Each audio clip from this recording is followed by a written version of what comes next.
네, 1월 16일 증권사 데일리 헤드라인입니다. 삼성증권 향후 5년 주식 투자 기대 수익률은 13.35% 이런 제목입니다. 신한금융투자에서는 유럽은행들 LTRO 앞에서 진퇴 양난, 은행주에 대해서 좀 우려의 시각을 나타내고 있고요. 우리투자증권에서는 다시 경고등이 켜진 주식시장, 하나투자증권에서는 미국 은행과 IT주들의 실적 영향력을 점검을 하고 있습니다. 네, 이어서 한양증권입니다. 꼬여있는 수급, 지수보다는 종목 대응이 유리하다 이런 시각을 나타내고 있고요. 현대증권, 기술적인 조정 압력, 중소형주로 압축을 해보자 이런 포트폴리오 전략 주고 있습니다. 동양증권에서는 시장이 안고 있는 현재 4가지 부담에 대해서 언급하고 있고요. 마지막으로 부국증권입니다. 단계적인 이슈에 따른 제한적인 등락을 예상을 하고 있습니다.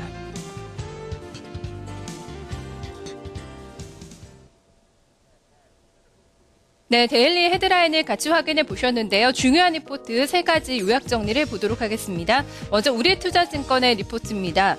다시 경고등이 켜진 주식시장이라는 제목을 붙이고 있는데요. 어제 코스피와 코스닥 지수 양대 지수가 1% 넘게 급락하면서 시장이 좀 많이 출렁였습니다. 단기적으로 주식의 변동성을 확대시킬 수 있는 요인들이 관찰되고 있다는 점 먼저 오늘 데일리에서 언급을 해주고 있는데요. 먼저 외국인들의 매도 어제 상당히 현선물 시장에서 크게 나왔습니다. 올해 외국인들 현물 시장에서 매도 금액이 어제 가장 컸었고요. 나흘 연속의 외국인들이 매도세를 나타낸 것도 2개월 만에 처음이었습니다. 수급 공배 상태에 대한 좀 우려감 계속해서 커질 것으로 보고 있고요. 두 번째는 잠재적인 리스크 요인입니다. 미국의 채무한도 증액 문제 계속해서 관련돼서 난항을 겪고 있는데요. 역시 우리 시장에도 부담을 줄 만한 요인이다 이렇게 얘기를 하고 있습니다. 하지만 이런 악재들로 인해서 시장이 좀 장기적으로 출렁일 가능성은 높지 않다도 이런 판단을 내놓고 있는데요. 여러 가지 긍정적인 모멘텀도 있기 때문이다 이렇게 설명을 하고 있습니다. 그 부분에 대해서도 함께 언급을 해주고 있는데요.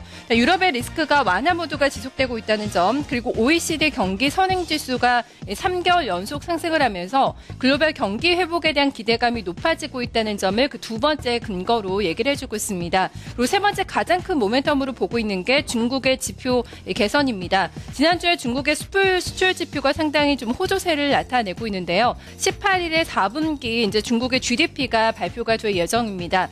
8분기 만에 상승세로 돌아설 것으로 예상이 되면서 특히 우리나라는 중국에 대한 수출 비중이 높기 때문에 상당히 긍정적인 모멘텀으로 작용할 가능성이 크다 이런 좀 시각을 나타내고 있습니다. 전략적인 측면에서는 높아진 변동성을 저점 매수의 기회로 활용할 필요가 있다 이렇게 얘기하고 있는데요. 앞에서 언급이 되고 있는 시장의 긍정적인 모멘텀을 감안했을 때는 조정 나올 때 비중을 확대하자는 투자 의견을 내놓고 있습니다. 네, 이어서 다음 증권사 보도록 하겠습니다. 대우증권에서는 마찰적 조정의 범주에서 벗어나지 않을 것이다. 앞서서 확인해봤던 우리투자증권과 좀 비슷한 시각에서 시장을 내다보고 있다는 점 제목에서도 체크가 되고 있습니다. 대우증권에서는 시장의 지금 하락의 본질이 무엇인가 이거를 따져보는 게 가장 중요하다 이렇게 얘기하고 있는데요. 역시 외국인들이 지금 시장에 영향력이 확대가 되면서 조정받고 있다고 봤습니다. 특히 뱅가드 리스크 계속해서 얘기가 되고 있는데요. 하지만 이것이 시장의 좀 상승 추세를 훼손하지는 않을 것이다 이렇게 좀 내다보고 있는데요. 큰 리스크는 아니다라는 쪽에서 외국인들 수급 공백을 얘기를 하고 있습니다. 따라서 시장은 마찰적인 조정의 범주에서 크게 벗어나지는 않을 것이라고 결론 내리고 있는데요. 그렇기 때문에 역시 조정 시에 비중 확대 의견을 나타내고 있습니다. 단기적으로 코스피 지수가 하지만 2040포인트를 좀 넘어서기는 힘들 거라고 보고 있는데요. 2050포인트를 돌파하기 전까지는 대형주보다는 계속해서 중소형주가 조금 더 유리하다는 시각을 나타내고 있습니다. 대형주로 접근할 때는 내수주가 유리하다고 얘기하고 있는데요. 음식료와 의약품, 유통, 그리고 비금속 광물 업종에 대해서 좋게 보고 있다고 밝혔습니다.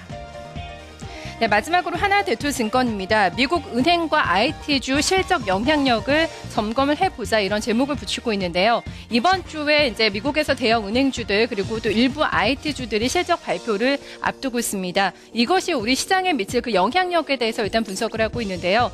은행주들은 골드만삭스를 제외한다면 이익 추정치가 좀 하향 조정이 되고 있고 IT 같은 경우에도 4분기에 좀 12월 달에 한번 하향 조정이 된 이후에는 계속해서 같은 흐름을 나타내고 있다는 점 점 짚어내고 있습니다. 그렇기 때문에 미국 주가 상승에 좀 추가적인 강한 모멘텀으로 작용하기에는 좀 힘이 부족하다 이런 시각에서 얘기를 하고 있는데요. 하지만 국내 증시에는 은행보다는 IT주가 또 미치는 영향력이 상당히 클 것으로 보고 있습니다. 미국의 IT주 애플도 어제 간밤에 좀 급락을 했는데요. 크게 기대할 바는 없지만 국내 증시 IT주들 같은 경우에는 꾸준하게 이익이 상향 조정되고 있기 때문에 미국과는 좀 다른 흐름의 전개가 될 가능성이 크다고 보고 있습니다. 어제 삼성전자도 많이 밀렸는데요. 최근에 단기간에 IT 좀 하락한 종목들이 많기 때문에 상당히 유리한 구간에 와 있다 저점 매수 전략을 권고하고 있습니다. IT에 관해서는 이익 차별화가 전개가 되고 있기 때문에 단기적으로 긍정적으로 접근할 수 있다 이렇게 결론 내리고 있고요.